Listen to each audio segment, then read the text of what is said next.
اس کے بعد ہمارے سامنے جہنم کا تذکرہ آتا ہے کہ کیسے قیامت کے دن یہ لوگ جو پیروکار تھے اپنے بزرگوں کے، جو باطل پرست تھے، مشرک تھے، کافر تھے، جب یہ جہنم میں جائیں گے تو ایک ایک کر کے ڈالے جائیں گے، ایک ساتھ سب کو نہیں بھیجا جائے گا، ایک جماعت جائے گی، پھر اس کے بعد دوسری جماعت جائے گی۔ تو جب وہ دوسری جماعت آئے گی تو وہ اپنے سے پہلی والی کو لعنت کر رہی ہوگی، اور کیا کہہ رہی ہوگی کہ یہ ہیں وہ لوگ جن کی وجہ سے ہم جہنم میں پہنچے، یعنی جو پیروکار تھے وہ اپنے بڑوں کو کہیں گے ان کی وجہ سے ہم دوزخ میں آئے، پھر کہیں گے اللہ ان کو دگنا عذاب دے، انہوں نے ہمیں یہاں پہنچایا۔ تو اللہ کی طرف سے اعلان ہوگا کہ دگنا تم سب کے لیے نہ ختم ہونے والا عذاب ہے، لیکن تم جانتے نہیں ہو کہ کتنا عذاب ہے تمہارے لیے آگے جو تیار ہے۔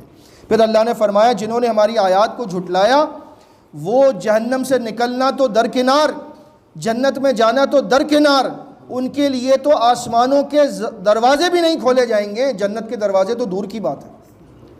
جنت میں وہ داخل نہ ہوں گے حتیٰ یلج الجمل فی سم الخیاط، یہ ایک محاورہ ہے، جب تک کہ اونٹ سوئی کے ناکے میں سے نہ گزر جائے۔ سوئی کا ناکا جس میں سے دھاگا گزارنا مشکل ہے، اللہ نے فرمایا جب اونٹ اس میں سے گزر جائے نا تو پھر تم جنت میں چلے جاؤ گے، مطلب کہ یہ ہو نہیں سکتا، ناممکن ہے، لہٰذا یہ سوچ چھوڑ دو کہ تمہیں کبھی جہنم سے نکالا جائے گا۔ اللہ تعالی ہمیں جہنم سے بچائے۔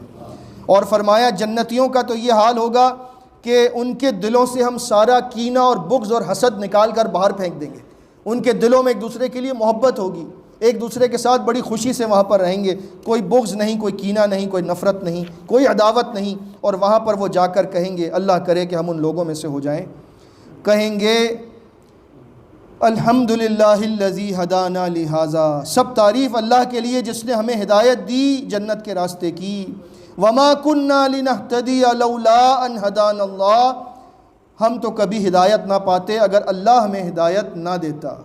ان سے کہا جائے گا یہ جنت ہے جس کا تمہیں وارث بنایا گیا ان نیک اعمال کی وجہ سے جو تم کیا کرتے تھے۔ اس کے بعد ذکر ہے جنتی اور جہنمی آپس میں کچھ گفتگو کریں گے۔ جنتی کہیں گے اے جہنم والوں، ہم نے تو اپنے رب کے وعدے کو سچ پا لیا، کیا تم نے رب کے وعدے کو سچا پایا؟ وہ کہیں گے ہاں ہم نے بھی سچا پا لیا۔ پھر ایک اعلان کرنے والا اعلان کرے گا اللہ کی لعنت ہو ظالموں پر جو جہنم میں ہیں، اور جنت اور جہنم کے بیچ میں ایک پردہ ہوگا۔ اور یہاں سے اس آیت سے سورہ اعراف کا جو نام ہے اعراف، اس کی وجہ تسمیہ ہمارے سامنے آتی ہے، وَعَلَى الْأَعْرَافِ رِجَالٌ يَعْرِفُونَ كُلًّا بِسِيمَاهُمْ، جنت اور جہنم کے بیچ میں ایک آڑ ہوگی، سورہ حدید میں ہے کہ وہ ایک دیوار ہے، اس دیوار پر جو بلندی کا مقام ہوگا، کیونکہ اعراف عرف سے نکلا ہے، عرف کہتے ہیں بلندی کو، گھوڑے کی جو گردن ہوتی ہے اس پر جو بال ہوتے ہیں اس کو بھی عرف کہا جاتا ہے، تو جو اونچائی کا مقام ہوتا ہے اسے عرف کہتے ہیں، اس کی جمع ہے اعراف۔ تو اس دیوار پر یا اس آڑ کی بلندی پر کچھ لوگ ہوں گے جو جنت اور جہنم کے بیچ میں ہوں گے، جنت اور جہنم کے بیچ میں ہوں گے، اور وہ جنتیوں کو بھی دیکھ رہے ہوں گے، جہنمیوں کو بھی دیکھ رہے ہوں گے۔ جب وہ جنتیوں کو دیکھیں گے تو پکار کر کہیں گے سلام علیکم، تم پر سلام ہو۔ وہ خود تو جنت میں داخل نہ ہو سکے اب تک، لیکن دلی تمنا ہوگی کہ ہم بھی داخل ہو جائیں۔ کیوں؟ مفسرین نے اس بارے میں لکھا ہے کہ یہ وہ لوگ ہوں گے جن کی نیکیاں اور گناہ برابر ہو گئے، اور اب وہ نہ جنت میں جا سک رہے ہیں اور نہ وہ جہنم کے قابل ہیں، ان کو اللہ نے درمیان میں رکھا ہے اعراف پر، لیکن انہیں امید ہے کہ اللہ کا فضل ہو جائے گا، ہمیں بھی جنت میں بھیج دیا جائے گا۔ لیکن جب تک جنت میں نہیں گئے انتظار کر رہے ہیں، اس انتظار میں وہ بار بار جنت والوں کی طرف دیکھ رہے ہیں اور ان کی زندگی، ان کا عیش دیکھ کر خواہش کر رہے ہیں کہ اللہ ہمیں بھی بھیج دے۔ پھر کیا ہوتا ہے؟ وَإِذَا صُرِفَتْ أَبْصَارُهُمْ تِلْقَاءَ أَصْحَابِ النَّارِ، وہ جہنم والوں کی طرف دیکھنا نہیں چاہتے۔ یہاں تو یہ تھا نادوا اصحاب الجنہ، انہوں نے دیکھا اور جنت والوں کو پکارا، لیکن جہنم والوں کے لیے فرمایا وَإِذَا صُرِفَتْ أَبْصَارُهُمْ، جب ان کی نگاہوں کو پھیرا جائے گا جہنم کی طرف، یعنی انہیں دکھایا جائے گا، دیکھنا نہیں چاہ رہے لیکن دکھایا جا رہا ہے۔ کیوں؟ تاکہ تم شکر ادا کرو، تم جنت میں جانے کی باتیں کر رہے ہو، شکر کرو تم جہنم میں نہیں ہو۔ اللہ رب العزت وہاں بھی بندے کو شکر گزاری سکھا رہا ہے۔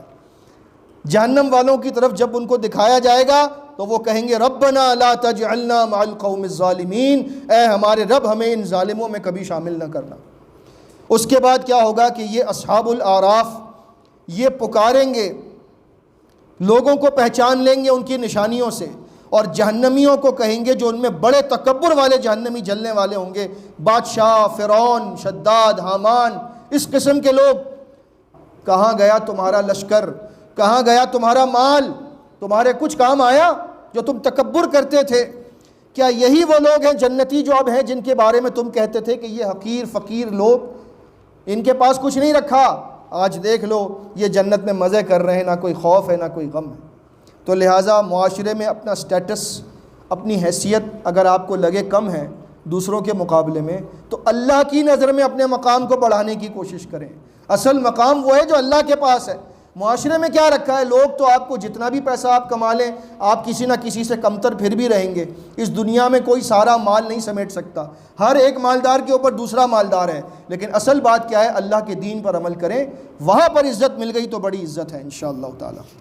اس کے بعد اللہ رب العزت نے مسلسل انبیاء علیہم الصلاۃ والسلام کی اقوام کا ذکر کیا ہے، اور یہ ذکر بہت طویل ہے، میں اس کی تفصیل میں نہیں جا سکتا، لیکن آپ کو نام بنام بتا دیتا ہوں۔ نوح علیہ السلام کی قوم کا ذکر ہے، ہود علیہ السلام کی قوم کا ذکر ہے، صالح علیہ السلام کی قوم کا ذکر ہے، لوط علیہ السلام کی قوم کا ذکر ہے، شعیب علیہ السلام کی قوم کا ذکر ہے۔ مختصر ان ساری قوموں کو اللہ نے نبیوں کو بھیجنے کے بعد، حجت تمام کرنے کے بعد، جب یہ نہ مانے، ان کو نیست و نابود کر دیا، مختلف قسم کے عذاب آئے، کسی میں کوئی گناہ تھا، کسی میں کوئی گناہ تھا، لیکن آج جتنے گناہ ان کے تھے، یاد رکھیے گا، جتنے گناہ ایک ایک گناہ ان کے اندر تھا، وہ سارے گناہ مجموعی طور پر آج اس امت میں موجود ہیں، لیکن اللہ رب العزت نے اب تک ہمیں ہلاک نہیں کیا۔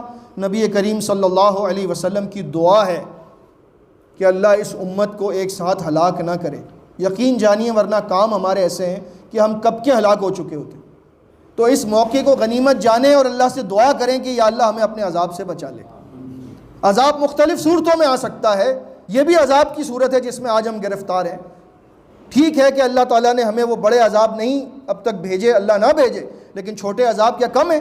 یہ مہنگائی کا عذاب کم ہے، یہ دہشت گردی کا عذاب کم ہے، یہ آپس کی لڑائیاں یہ کم عذاب ہیں۔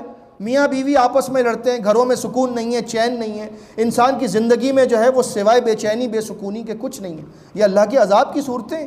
اللہ تعالیٰ سے سکون مانگیں، عافیت مانگیں، اور اس کے لیے ضروری ہے کہ ہم اللہ تعالیٰ کی طرف رجوع کریں۔ اسی بات پر یہ 8واں جز ختم ہوتا ہے۔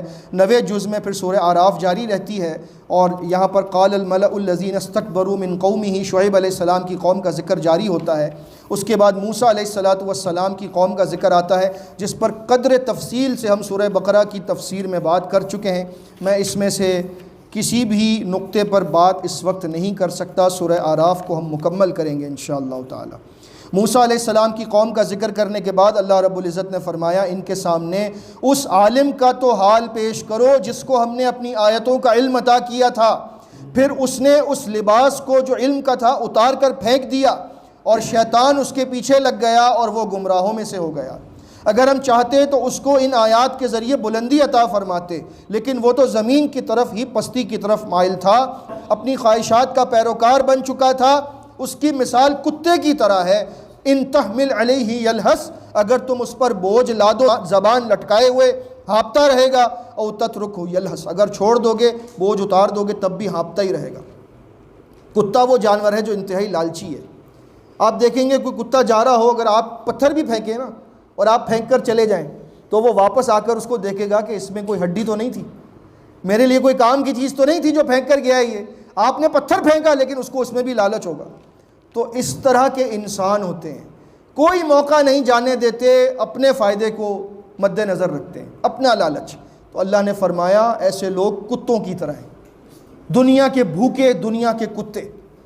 اللہ تعالی ہمیں ایسے لوگوں میں سے نہ بنائے، کیونکہ یہ بڑی بری مثال ہے جو اللہ نے دی ہے قرآن میں، انسان کو کتے سے تشبیہ دی ہے۔ وجہ کیا ہے کہ یہ وہ لوگ ہیں جو دنیا طلب کرتے ہیں اور ان کو آخرت سے کوئی سروکار نہیں۔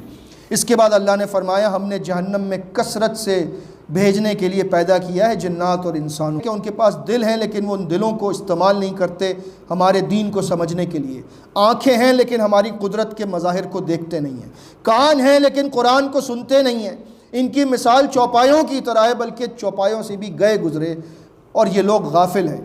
اللہ کے ہیں سارے نام خوبصورت، اسماء حسنہ، اللہ کو ان اچھے ناموں کے ساتھ پکارا کرو، اور جو اللہ کے ناموں میں کجروی تلاش کرتے ہیں ان کو ان کے حال پر چھوڑ دو، انہیں ان کے اعمال کی سزا ضرور ملے گی۔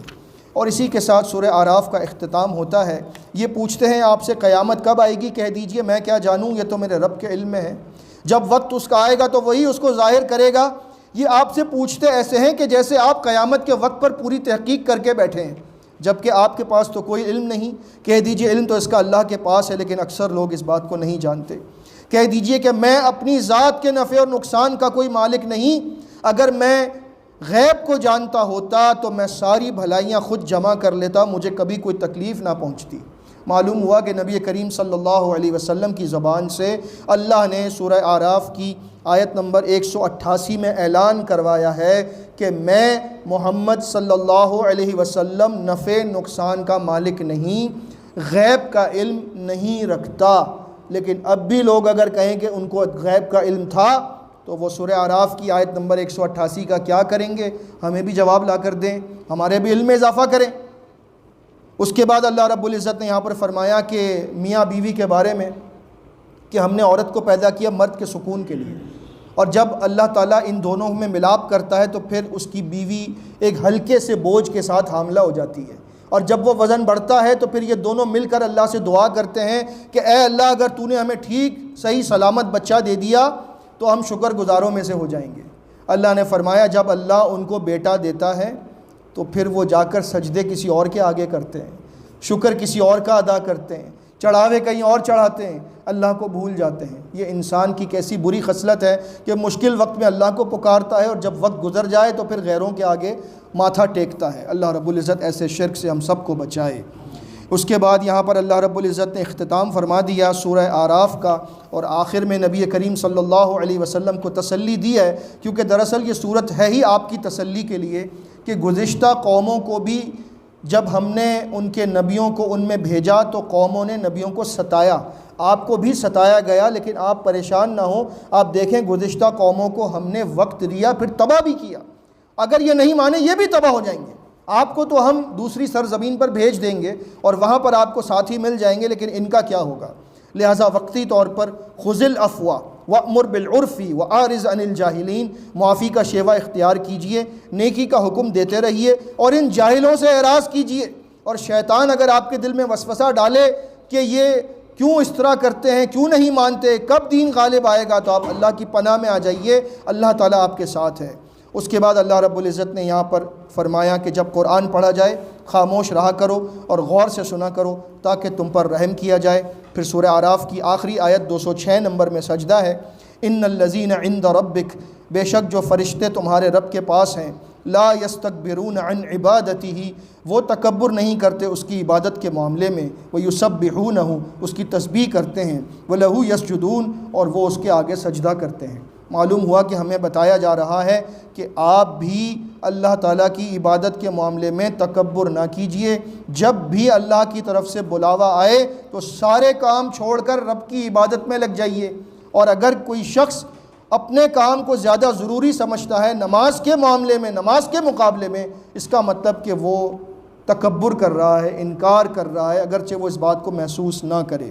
لہٰذا اللہ کی عبادت سے تکبر نہیں کرنا چاہیے، اللہ کے آگے اپنے آپ کو جھکانا ہی ہماری بلندی ہے، اور جو بندہ رب کے آگے نہیں جھکتا وہ کبھی بلند نہیں ہو سکتا، کیونکہ ابلیس ذلیل ہوا سجدے کا انکار کر کے، اور ہم عزت پا سکتے ہیں اللہ کے آگے سجدہ کر کے۔ اللہ رب العزت ہمیں اپنی عبادت کی توفیق عطا فرمائے۔ استغفر اللہ استغفر اللہ استغفر اللہ۔